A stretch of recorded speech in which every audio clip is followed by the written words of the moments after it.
नमस्कार दोस्तों, आप सभी का बहुत बहुत स्वागत है हमारे चैनल पर। दोस्तों, अमानत की सार संभाल तो करना, मगर उसे अपना समझने की भूल कभी मत करना। सुनिए एक सुंदर सी कहानी। दोपहर का समय था। दीपक घर पर आराम कर रहा था कि अचानक दरवाजे पर दस्तक हुई। दीपक उठकर दरवाजे की ओर गया। सामने एक बूढ़ी औरत खड़ी थी। वह मुस्कुराई और बोली, बेटा तुम दीपक शर्मा हो ना? दीपक ने कहा, अम्मा आप पहले अंदर आओ, बैठकर संतुष्टि से बात करते हैं। आप बहुत थकी हुई लग रही हैं, आपकी सांसें फूल रही हैं। दीपक ने उस अम्मा को अंदर सोफे पर बैठने का इशारा किया और पानी लेने चला गया। जब बूढ़ी अम्मा ने पानी पी लिया तो दीपक ने कहा, हाँ अब बताओ अम्मा, क्या बात है? अम्मा ने कहा, बेटा मैं आपकी फैक्ट्री में काम करने वाले स्वर्गवासी मजदूर मोहन की माँ हूँ। ये कहते हुए अम्मा की आंखों में पानी आ गया। दीपक चुपचाप और ध्यान से बुजुर्ग अम्मा की बातें सुन रहा था।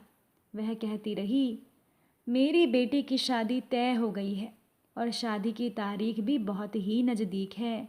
मेरे पति का देहांत तो मोहन के बचपन में ही हो गया था। मोहन ही हम माँ बेटी का एक सहारा था। वो भी भगवान ने अपने पास बुला लिया। अब इस दुनिया में हम माँ और बेटी ही हैं। मोहन ने एक बार मुझे बताया था कि वो अपनी बहन की शादी के लिए अपने मालिक के पास अपनी सैलरी में से कुछ पैसे जमा कर रहा है।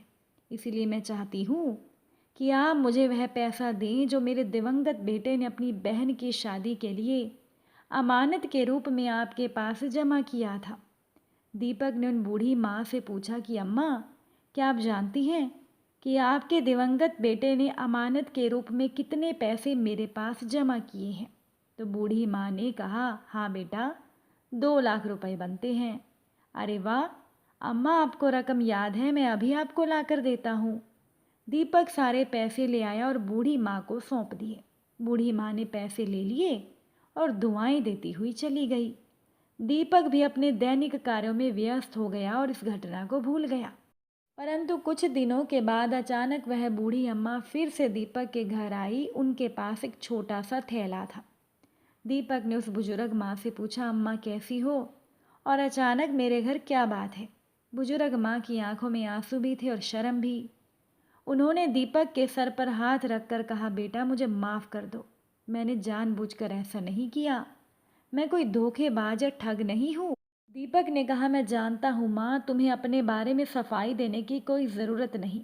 मैं उसी दिन समझ गया था कि आप गलती से मेरे पास आ गई हो, क्योंकि ना तो मैं दीपक शर्मा हूँ और ना ही मेरी कोई फैक्ट्री है और ना ही आपका बेटा मेरे यहाँ काम करता था। आपका इस दुनिया में कोई अपना भी ऐसा नहीं था जो आपकी मदद कर सके।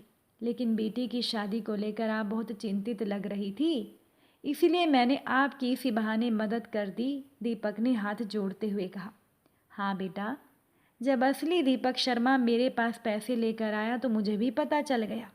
तब तक मैं तुम्हारे पैसे अपनी बेटी की शादी में खर्च कर चुकी थी।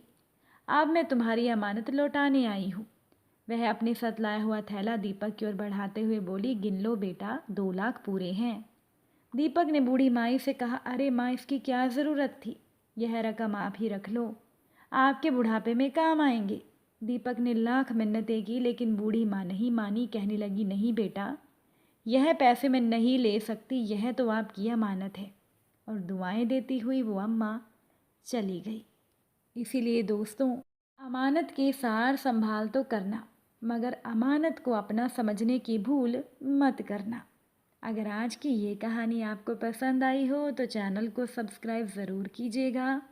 आज की ये कहानी सुनने के लिए आप सभी का बहुत बहुत धन्यवाद।